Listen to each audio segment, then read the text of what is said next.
ஓம் சாந்தி 6/11/2025 காலை முரளி பாப்தாதா மதுபன். இனிமையான குழந்தைகளே, நீங்கள் இப்பொழுது கலியுக எல்லை என்னும் கரையில் நின்று கொண்டிருக்கிறீர்கள். இந்த கரையிலிருந்து அந்த கரைக்கு செல்ல வேண்டும். வீட்டுக்கு செல்வதற்கான ஏற்பாடு செய்ய வேண்டும் அப்படின்று இன்னைக்கு தலைப்பு பாபா சொல்றார். கேள்வி: எந்த ஒரு விஷயத்தை நினைவில் வைத்திருந்தால் மனநிலை ஆடாது, அசையாது இருக்கும் அப்படின்று அந்த நிலை வரும்? கேள்வி கேட்கிறார். பதில் கடந்தது கடந்து விட்டது. கடந்து முடிந்தவைகளை பற்றி சிந்திக்க வேண்டாம். முன்னேறிக் கொண்டே செல்ல வேண்டும். தாதா இப்படியாக நமக்கு பதிலை சொல்லிக் கொண்டிருக்கின்றார். நீங்கள் இப்பொழுது கலியுகத்தின் எல்லைக்குட்பட்டதை விட்டு விட்டீர்கள். பிறகு ஏன் கடந்தவைகளை திரும்பி பார்க்கிறீர்கள்? அது சிறிதும் புத்தி செல்லக்கூடாது. இதுதான் சூட்சும படிப்பாகும் அப்படின்ட்டு அழகா மனநிலை ஏன் ஆடுது? அதுக்கு காரணம் பழையதை நினைக்கக்கூடாது. எல்லாத்துக்கும் முற்றுப்புள்ளி வைக்க வேண்டும். ஓம் சாந்தி. காலம் மாறிக்கொண்டே செல்கிறது. நேரம் கடந்து கொண்டே செல்கிறது. சத்தியுகத்திலிருந்து காலம் கடந்து கடந்து இப்பொழுது கலியுகத்தின் கரைக்கு வந்துவிட்டோம் என்பதை சற்று சிந்தித்து பாருங்கள். இது சத்தியுகம், திரேதா, துவாபரம், கலியுக சக்கரத்தின் மாடலாகும். உலகம் மிக பெரியதாகும். அதனுடைய மாடல் ரூபத்தை குழந்தைகள் அறிந்து கொண்டீர்கள். இப்பொழுது கலியுகம் முடிவடைய போகிறது என்பதை முன்பு தெரியாமல் இருந்தீர்கள். இப்பொழுது அறிந்து கொண்டீர்கள் என்றால் குழந்தைகளும் புத்தியில் சத்தியுகத்திலிருந்து கலியுக கடைசி என்ற கரைக்கு வந்துவிட்டோம் என்பது புத்தியில் இருக்க வேண்டும்.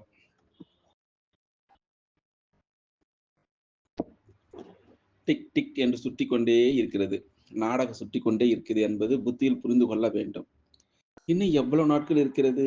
சிறிது நாட்கள் தான் இருக்கிறது. முன்பு அறியாமல் இருந்தீர்கள், இப்பொழுது கடைசி முடிவிற்கு வந்துவிட்டீர்கள் என்பதை தந்தை புரிய வைத்திருக்கின்றார். இந்த உலகத்திலிருந்து அந்த உலகத்திற்கு செல்ல இன்னும் சிறிது காலம் தான் இருக்கிறது.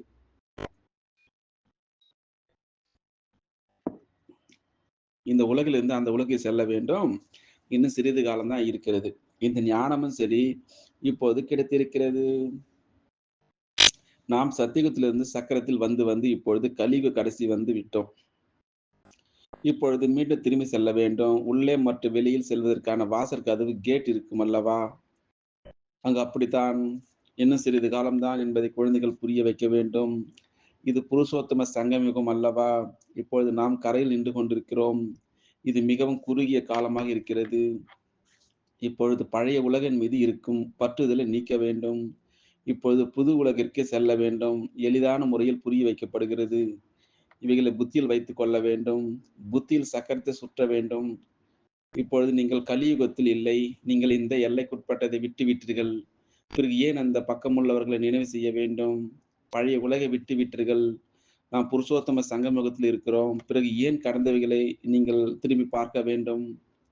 அதனால உங்க புத்தி தொடர்பை விகார உலகில் ஏன் செலுத்த வேண்டும்? இது மிகவும் சூட்சுமமான விஷயமாகும். சிலர் ஒரு அணா அளவிற்கு புரிந்து கொள்வது கிடையாது என்பதை பாபா அறிவார்.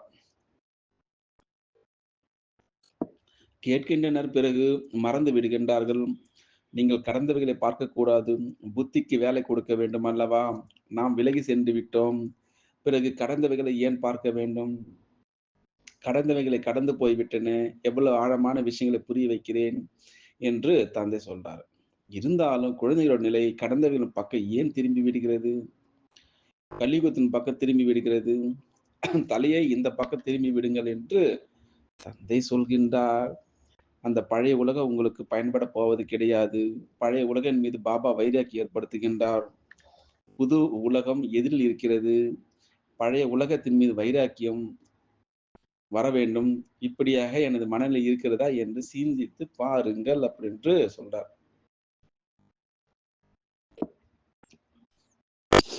கடந்தது கடந்து விட்டது என்று தந்தை கூறுகின்றார். கடந்து போன விஷயங்களை சிந்திக்காதீர்கள். பழைய உலகில் எந்த ஆசை வைக்காதீர்கள். நான் சுகதாமத்திற்கு செல்ல வேண்டும் என்ற ஒரே ஒரு ஆசை மட்டும் வைக்க வேண்டும். புத்தியில் சுகதாமத்தின் நினைவு மட்டும் இருக்க வேண்டும். கடந்தவைகளை ஏன் திரும்பி பார்க்க வேண்டும்? ஆனால் பலருக்கு தலை திரும்பி விடுகிறது. நீங்கள் இப்பொழுது புருஷோத்தம சங்கமுகத்தில் இருக்கிறீர்கள். பழைய உலகிலிருந்து விடுபட்டு விட்டீர்கள். இது புரிந்து கொள்ள வேண்டிய விஷயம் அல்லவா? எங்கு நின்று விடக்கூடாது. எதையும் பார்க்கக்கூடாது. கடந்தவைகளை நினைவு கூடாது. முன்னேறிக் கொண்டே செல்லுங்கள். கடந்தவைகளை நினைக்காதீர்கள் என்று தந்தை சொல்கின்றார். இன்னைக்கு புள்ள முரளில பழைய நினைவுகள் வரக்கூடாதுன்றார். ஒருவரை பார்க்கும் பொழுதுதான் ஆடாத, அசையாத மனநிலை ஏற்படும். அந்த பக்கம் பார்த்துக் கொண்டிருந்தால், பழைய உலகின் உற்றார் உறவைகளும் நினைவு வந்து கொண்டே இருக்கும். வரிசைக்கிரமம் இருக்கிறது அல்லவா? இன்று நன்றாக இருக்கின்றார்கள், நாளை கீழே விழுந்து விட்டால் முற்றிலும் உடைந்து போய் விடுகின்றார்கள். முரலை கேட்பதற்கு உள்ள விரும்பாத அளவிற்கு கிரகச்சாரம் பிடித்து விடுகிறது. இவ்வாறு ஏற்படுகிறது அல்லவா? சற்று சிந்தித்து பாருங்கள். தந்தை சொல்றாங்க, நீங்க சங்கமுகத்தில் நின்று கொண்டிருப்பதால் முன்னால் இருப்பதை பார்க்க வேண்டும். முன்னால் புது உலகம் இருக்கிறது. அப்பொழுது தான் குஷி ஏற்படும். இப்பொழுது இன்னும் சிறிது தூரம் தான் இருக்கிறது. இப்பொழுது நமது தேசத்தின் மரம் தென்படுகிறது என்று சொல்கின்றார்கள் அல்லவா? உரக்க கூறும்பொழுது அவர்கள் கேட்பார்கள். பாதை எதில் இருக்கிறது? நீங்கள் நினைவு செய்கிறீர்கள். தேவதைகள் வந்து விடுகின்றார்கள். முன்பு இவ்வாறாக வருவது கிடையாது. சூட்சும வதனத்தில் மாமியார் வீட்டை சார்ந்தவர்கள், சுகதாமத்தை சார்ந்தவர்கள் வருவார்களா என்ன? இப்பொழுது தாய் வீட்டினர் மற்றும் மாமியார் வீட்டை சார்ந்தவர்கள் சென்று சந்திக்கின்றனர். இருப்பினும் குழந்தைகள் மறந்து விடுகிறீர்கள். புத்தியானது கடந்தவைகளில் நிலைத்து விடுகிறது. உங்கள் அனைவருக்கும் இது கடைசி பிறப்பு என்று தந்தை சொல்றார். நீங்கள் பின்னால் நின்று விடக்கூடாது. இப்பொழுது கடந்து செல்ல வேண்டும். இந்த கரையிலிருந்து அந்த கரைக்கு செல்ல வேண்டும். மரணம் எதிரில் வந்து கொண்டிருக்கிறது. அடி எடுத்து வைத்தால் போதுமானது. படகு வருகிறது என்றால் படகிற்கு காலடி எடுத்து வைக்க வேண்டும் அல்லவா? அதற்கு குழந்தைகள் நீங்கள் கரையில் நிற்க வேண்டும். ஆத்மாக்கள் இனிய வீட்டுக்கு செல்கிறோம் என்பது உங்களது புத்தியில் இருக்கிறது. இந்த நினைவின் மூலம் ஏற்படும் குஷியானது உங்களை ஆடாது, அசையாதவர்களா ஆக்கிவிடும். இந்த சிந்தனையே செய்து கொண்டிருக்க வேண்டும். இது புத்திக்கான விஷயமாகும். ஆத்மாக்களாகிய நாம் சென்று கொண்டிருக்கிறோம். இப்பொழுது வெகு அருகாமையில் இருக்கிறோம். இன்னும் சிறிது காலம்தான் இருக்கிறது. இதுதான் நினைவு யாத்திரை என்று கூறப்படுகிறது. இதையே மறந்து விடுகிறீர்கள். பிறகு சார்ட் எழுதவும் மறந்து விடுகிறீர்கள். அந்த உள்ளத்தில் கை வைத்துக் கொண்டு கேளுங்கள். பாபா கூறுவது போன்று, அதாவது நாம் தரையில் படகு துறையில் நின்று கொண்டிருக்கும் என்று மனநிலை இருக்கிறதா? புத்தியில் ஒரு தந்தை நினைவு இருக்கிறதா?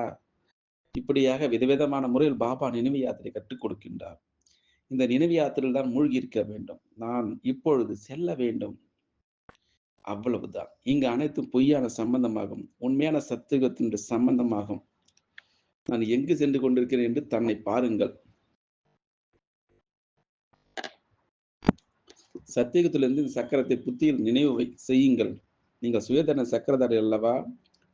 சத்தியுகத்திலிருந்து சுற்றி வந்து இப்பொழுது கரையில் நின்று கொண்டிருக்கிறீர்கள். துறைமுகம் இருக்கிறது அல்லவா? சிலர் தனது நேரத்தை அதிக வீணாக்கி கொண்டிருக்கின்றார்கள். 5, 10 நிமிடம் கூட நினைவில் இருப்பது கிடையாது.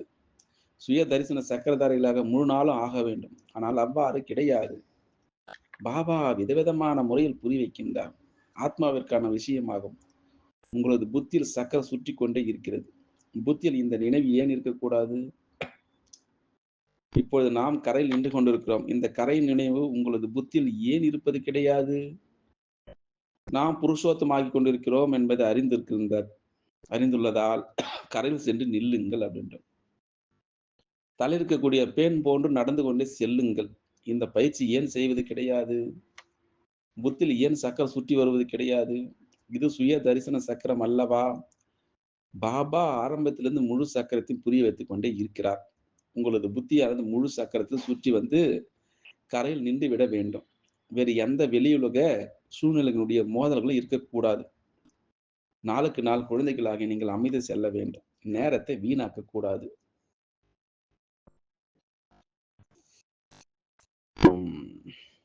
பழைய உலகை விட்டுவிட்டு புது சம்பந்தத்தில் தன்னுடைய புத்தி தொடர்பை ஈடுபடுத்த வேண்டும். யோகா செய்யவில்லை என்றால் பிறகு பாவங்கள் எப்படி அழியும்? இந்த உலகம் அழியப் போகிறது என்பதை நீங்கள் அறிந்திருக்கிறீர்கள். இதுக்கான எவ்வளவு சிறிதாக மாடல் இருக்கிறது? 5000 ஆண்டுக்கான உலகமாகும். அஜ்மீரில் சொர்க்கத்தினுடைய மாடல் இருக்கிறது. ஆனால் யாருக்காவது சொர்க்கத்தின் நினைவு வருமா என்ன? அவர்களுக்கு சொர்க்கத்தை பற்றி என்ன தெரியும்? 40,000 ஆண்டிற்கு பிறகு சொர்க்கம் வரும் என்று நினைக்கின்றார்கள். தந்தை குழந்தைகளாகிய உங்களுக்கு அமர்ந்து புரிய வைக்கிறார். என்ன புரிய வைக்கிறார்? இந்த உலகியல் காரியங்கள் செய்தாலும் இந்த உலகம் அழியப் போகிறது.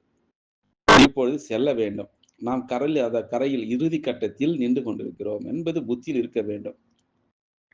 ஒவ்வொரு அடியிலும் பேன் போன்று நகர்ந்து கொண்டிருக்கிறது. லட்சியம் எவ்வளவு உயர்ந்தது! தந்தை லட்சியத்தைப் பற்றி அறிவார் அல்லவா?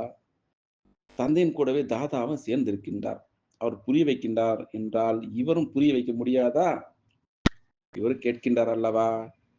இவர் இவ்வாறெல்லாம் ஞான சிந்தனை செய்ய மாட்டாரா? ஞான சிந்தனை செய்வதற்கான கருத்துக்களை தந்தை உங்களுக்கு கூறிக்கொண்டே இருக்கிறார்.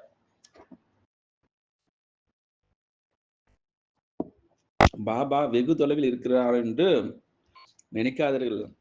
அடே நீங்கள் தான் அவரை பின்தொடர்கின்றீர்கள். அப்படியானால் தந்தை எப்படி தொலைவில் இருக்க முடியும்? இந்த ஆழமான விஷயங்களை தாரணை செய்ய வேண்டும். தவறுகள் செய்வதை விட்டுவிட வேண்டும். பாபா 2 ஆண்டுகள் கழித்து வருகின்றனர். நாம் கரையினுடைய ஓரத்தில் நின்று கொண்டிருக்கிறோம் என்ற நினைவு இருக்குமா என்ன? இப்பொழுது செல்ல வேண்டும். இப்படிப்பட்ட மனநிலை ஏற்பட்டு விட்டால் பிறகு என்ன வேண்டும்? இரட்டை கிரீடதாரிகள் என்பதையும் பாபா புரிய வைத்திருக்கின்றார். இவ்வாறு பெயர் மட்டும் இருக்கிறதா? மற்றபடி அங்கு எந்த ஒளி கிரீடம் இருக்காது. இது தூய்மையுடைய அடையாளமாகும். தர்ம ஸ்தாபகர்களாக இருப்பவருடைய சித்திரத்தில் அவசியம் ஒளி காண்பிப்பார்கள். ஏனென்றால் அவர்கள் விகாரமற்றவர்கள், சதோ பிரதானமானவர்கள் என்று உணர்த்துவதற்காக பிறகு ரஜோ, தமோவில் வருகின்றார்கள். குழந்தைகளாக உங்களுக்கு ஞானம் கிடைத்திருக்கிறது. அதில் மூழ்கி இருக்க வேண்டும். நீங்கள் இந்த உலகில் வாழ்ந்து கொண்டிருக்கலாம். ஆனால் புத்தியினர் தொடர்பு அங்கு இருக்க வேண்டும். இதையும் கவனத்தில் வைக்க வேண்டும். யார் இந்த குலத்தை சார்ந்தவர்களோ அவர்கள் வெளிப்படுவார்கள். நாற்று நட வேண்டும். ஆதி சனாதன தேவி தேவதா தர்மத்தை சார்ந்தவர்கள் முன்பின் அவசி வருவார்கள். கடைசியில் வருபவர்கள் முன்னால் வந்தவர்களை விட வேகமாக செல்வார்கள். இது கடைசி வரை நடைபெற்றுக் கொண்டே இருக்கும். அவர்கள் பழையவர்களை விட வேகமாக அடி எடுத்து வைப்பார்கள். முழு தேர்வு நினைவு யாத்திரையில் இருக்கிறது. தாமதமாக வந்திருக்கலாம். ஆனால் நினைவு யாத்திரையில் மூழ்கிவிட்டால் மற்ற அனைத்து தொழில்களும் விட்டுவிட்டு இந்த யாத்திரையில் அமர்ந்து விடலாம். ஆனால் உணவு சாப்பிட்டே ஆக வேண்டும் தானே? நல்ல முறையில் நினைவு இருந்தால் இந்த குஷி போன்ற சத்தான உணவு வேறு எதுவும் கிடையாது. நாம் இப்பொழுது செல்கிறோம் என்ற ஆர்வம் இருந்து கொண்டே இருக்க வேண்டும். 21 பிறவிகளுக்கான ராஜ்ய பாக்கியம் கிடைக்கிறது. லாட்டரி அடைந்தவர்களுக்கு குஷியினுடைய அளவு அதிகரித்து விடுகிறது அல்லவா? நீங்கள் அதிக முயற்சி செய்ய வேண்டும். இதுதான் கடைசி விலை மதிக்க முடியாத வாழ்க்கை என்று கூறப்படுகிறது. நினைவு யாத்திரையில் மிகுந்த போதை இருக்கிறது. அனுமானம் முயற்சி செய்து செய்து உறுதியானவர் ஆகிவிட்டார் அல்லவா? தீ வைத்து கொளுத்தினார்கள். ராவண ராஜ்யம் எரிந்து விட்டது. இது ஒரு கதையாக உருவாக்கி விட்டார்கள். தந்தை யதார்த்த விஷயத்தை புரிய வைக்கிறார். ராவண ராஜ்யம் அழிந்துவிடும். இப்படியாக உறுதியான புத்தி என்று இதுதான் கூறப்படுகிறது. இப்பொழுது கரை ஓரத்தில் நாம் இருக்கிறோம். நாம் சென்று கொண்டிருக்கிறோம்.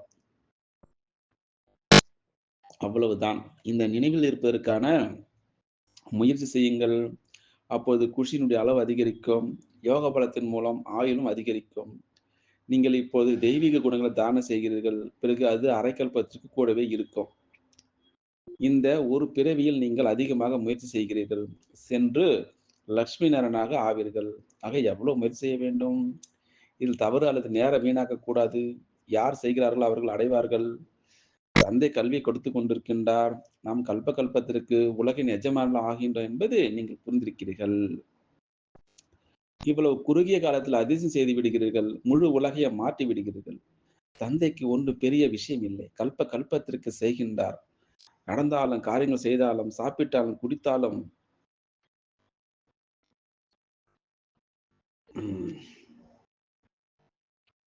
தனது புத்தியினுடைய தொடர்பை தந்தையிடம் செலுத்துங்கள் என்று தந்தை புரிய வைக்கின்றார். இந்த குப்தமான விஷயங்கள், அதாவது மறைமுகமான விஷயங்களை தந்தை தான் வந்து குழந்தைகளுக்கு புரிய வைக்கின்றார்.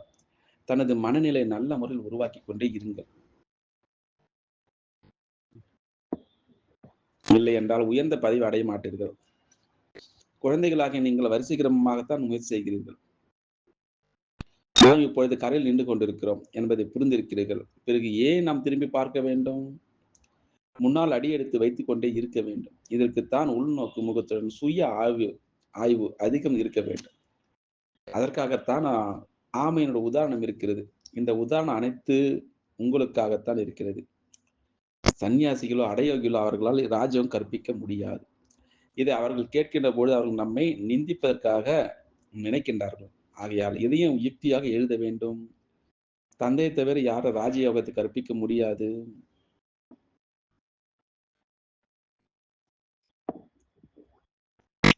மறைமுகமாக கூறும்பொழுது அவர்களுக்கு தவறான எண்ணங்கள் வராது. யுக்தியாக நடந்து கொள்ள வேண்டும் அல்லவா?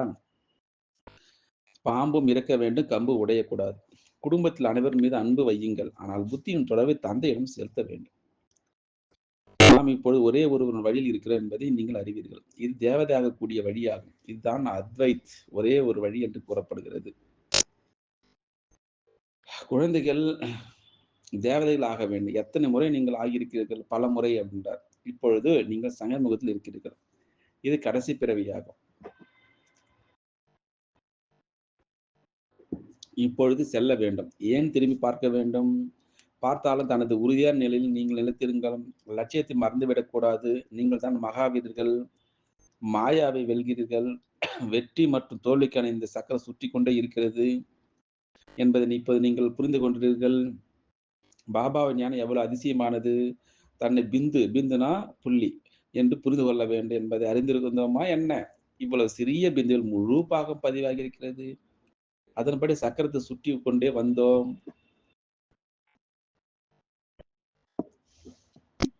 இது மிகவும் ஆச்சரியம் என்று கூறிவிட வேண்டியிருக்கிறது. நல்லது.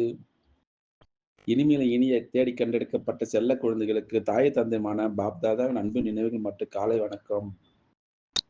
ஆன்மீக குழந்தைகளுக்கு ஆன்மீக தந்தை நமஸ்தே. எசன்ஸ் ஆஃப் தாரணா, திரும்பி பார்க்க கூடாது. ஏதேனும் விஷயத்தினாலும் இடையில் நின்றுவிடக் கூடாது. ஒரு தந்தையை மட்டும் பார்த்து தனது மனநிலை ஏக்கரஸ் ஆக்கி கொள்ள வேண்டும். செகண்ட் பாயிண்ட், இப்பொழுது நாம் படகுத்துறையினுடைய கரையில் நின்று கொண்டிருக்கிறோம் என்பதை புத்தியில் நினைவு வைத்துக் கொள்ள வேண்டும். வீட்டுக்கு செல்ல வேண்டும். தவறு செய்வதை விட்டுவிட வேண்டும். தனது உறுதியான மனநிலை உருவாக்கி கொள்ளும் குப்தமான முயற்சி செய்ய வேண்டும். வரதானம், எல்லோருடைய உள்ளத்தின் அன்பையும் பெறக்கூடிய விடுபட்ட மிக அன்பான நிர்சங்கல் ஆத்மாக. எல்லோருடைய உள்ளத்தின் அன்பையும் பெறக்கூடிய விடுபட்ட மேல் அன்பான நிர்சங்கல்ப ஆத்மாக்கள். எந்த குழந்தைகளோட விடுபட்ட மேல் அன்பாக இருக்கக்கூடிய குணம் அல்லது நிர்சங்கல்பமாக இருக்கக்கூடிய விசேஷத்தை இருக்கின்றதோ, அதாவது யாருக்கு இந்த வரதானம் கிடைத்திருக்கிறதோ அவர்கள் அனைவருக்கும் பிரியமானவர்கள் ஆகிவிடுகிறார்கள். ஏனென்றால் விடுபட்ட தன்மை மூலமாக அனைவருடைய அன்பு தானாக கிடைத்து விடுகிறது. அவர்கள் தங்களுடைய சக்திசால நிர்சங்கல்ப மனோநிலை அல்லது உயர்ந்த கர்மத்தின் மூலமாக அநேகருக்கு சேவை செய்யக்கூடிய கருவியாக ஆகுகின்றார்கள். எனவே தானும் திருப்தியாக இருக்கிறார்கள். மேலும் மற்றவர்களுக்கும் நன்மை, அதாவது கல்யாணம் செய்கின்றார்கள். அவர்களுக்கு ஒவ்வொரு காரியத்தில் வெற்றி தானாக கிடைத்து விடுகிறது. ஸ்லோகன், ஒரு பாபா என்ற சப்தம் தான் அனைத்து பொக்கிஷங்களுக்குமான சாவி. இந்த சாவியை சதா பத்திரமாக வைத்துக் கொள்ளுங்கள் அப்படின்னு நமக்கு ஸ்லோகன் சொல்றார். அடுத்ததாக அவ்வியக்த சிக்னல், அசரீரி அல்லது விதேகி சித்தினுடைய பயிற்சி அதிகப்படுத்துங்கள். அதுக்கு விளக்கம்,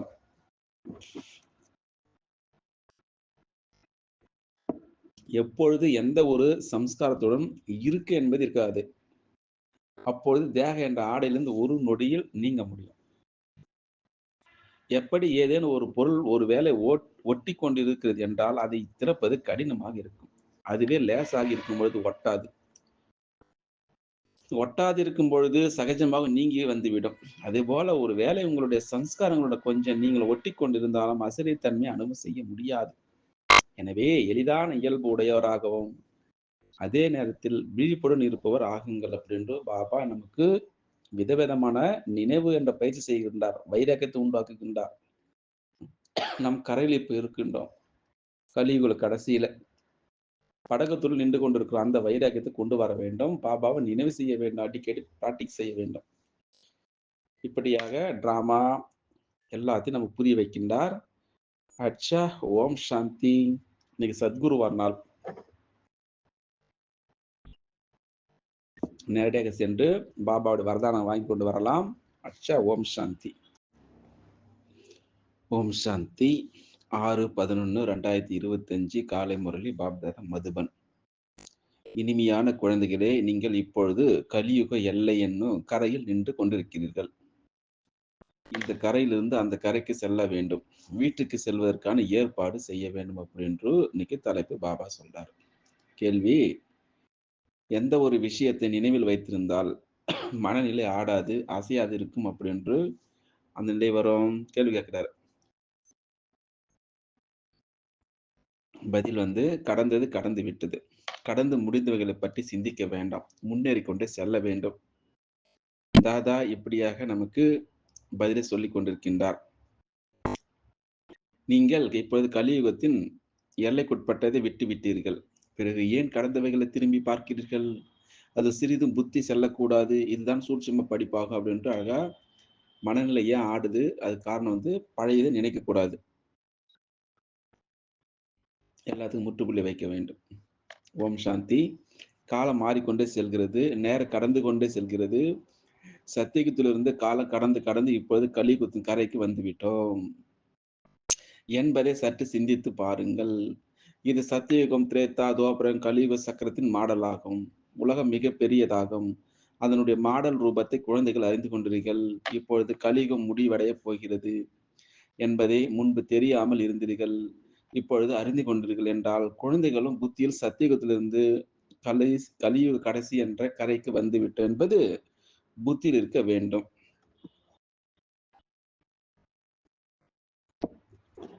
டிக் டிக் என்று சுற்றிக் கொண்டே இருக்கிறது. நாடகம் சுற்றிக் கொண்டே இருக்கிறது என்பது புத்தியில் புரிந்து கொள்ள வேண்டும். இன்னும் எவ்வளவு நாட்கள் இருக்கிறது? சிறிது நாட்கள் தான் இருக்கிறது.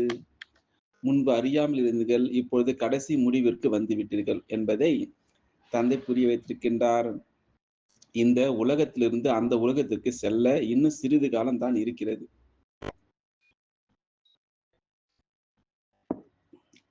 இந்த உலகிலிருந்து அந்த உலகில் செல்ல வேண்டும். இன்னும் சிறிது காலம் தான் இருக்கிறது. இந்த ஞானமும் சரி இப்போது கிடைத்திருக்கிறது. நாம் சத்தியுகத்திலிருந்து சக்கரத்தில் வந்து இப்பொழுது கலியுக கடைசி வந்து விட்டோம். இப்பொழுது மீண்டும் திரும்பி செல்ல வேண்டும். உள்ளே மற்றும் வெளியில் செல்வதற்கான வாசல் கதவு கேட் இருக்கும் அல்லவா? அங்கு அப்படித்தான். இன்னும் சிறிது காலம்தான் என்பதை குழந்தைகள் புரிய வைக்க வேண்டும். இது புருஷோத்தம சங்கமயுகம் அல்லவா? இப்பொழுது நாம் கரையில் நின்று கொண்டிருக்கிறோம். இது மிகவும் குறுகிய காலமாக இருக்கிறது. இப்பொழுது பழைய உலகின் மீது இருக்கும் பற்றுதலை நீக்க வேண்டும். இப்பொழுது புது உலகிற்கு செல்ல வேண்டும். எளிதான முறையில் புரிய வைக்கப்படுகிறது. இவைகளை புத்தியில் வைத்துக் கொள்ள வேண்டும். புத்தியில் சக்கரத்தை சுற்ற வேண்டும். இப்பொழுது நீங்கள் கலியுகத்தில் இல்லை. நீங்கள் இந்த எல்லைக்குட்பட்டதை விட்டு விட்டீர்கள். பிறகு ஏன் அந்த பக்கமுள்ளவர்களை நினைவு செய்ய வேண்டும்? பழைய உலகை விட்டு விட்டீர்கள். நாம் புருஷோத்தம சங்கமயுகத்தில் இருக்கிறோம். பிறகு ஏன் கடந்தவைகளை நீங்கள் திரும்பி பார்க்க வேண்டும்? அதனால உங்க புத்தி தொடர்பை விகார உலகில் ஏன் செலுத்த வேண்டும்? இது மிகவும் சூட்சுமமான விஷயமாகும். சிலர் ஒரு அணா அளவிற்கு புரிந்து கொள்வது கிடையாது என்பதை பாபா அறிவார். கேட்கின்றனர், பிறகு மறந்து விடுகின்றார்கள். நீங்கள் கடந்தவைகளை பார்க்கக்கூடாது. புத்திக்கு வேலை கொடுக்க வேண்டும் அல்லவா? நாம் விலகி சென்று விட்டோம். பிறகு கடந்தவைகளை ஏன் பார்க்க வேண்டும்? கடந்தவைகளை கடந்து போய்விட்டன. எவ்வளவு ஆழமான விஷயங்களை புரிய வைக்கிறேன் என்று தந்தை சொல்றார். இருந்தாலும் குழந்தைகளோட நிலை கடந்தவைகளின் பக்கம் ஏன் திரும்பி விடுகிறது? கலியுகத்தின் பக்கம் திரும்பி விடுகிறது. தலையை இந்த பக்கம் திரும்பி விடுங்கள் என்று தந்தை சொல்கின்றார். அந்த பழைய உலகம் உங்களுக்கு பயன்பட போவது கிடையாது. பழைய உலகின் மீது பாபா வைராக்கி ஏற்படுத்துகின்றார். புது உலகம் எதிரில் இருக்கிறது. பழைய உலகத்தின் மீது வைராக்கியம் வர வேண்டும். இப்படியாக எனது மனநிலை இருக்கிறதா என்று சிந்தித்து பாருங்கள் அப்படின்று சொல்றார்.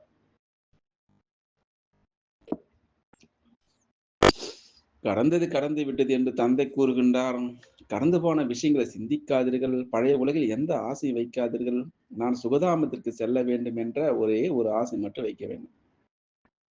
புத்தியில் சுகதாமத்தின் நினைவு மட்டும் இருக்க வேண்டும். கடந்தவைகளை ஏன் திரும்பி பார்க்க வேண்டும்? ஆனால் பலருக்கு தலை திரும்பி விடுகிறது. நீங்கள் இப்பொழுது புருஷோத்தம சங்கமுகத்தில் இருக்கிறீர்கள். பழைய உலகிலிருந்து விடுபட்டு விட்டீர்கள். இது புரிந்து கொள்ள வேண்டிய விஷயம் அல்லவா? எங்கு நின்று விடக்கூடாது. எதையும் பார்க்க கூடாது. கடந்தவைகளை நினைவு கூடாது.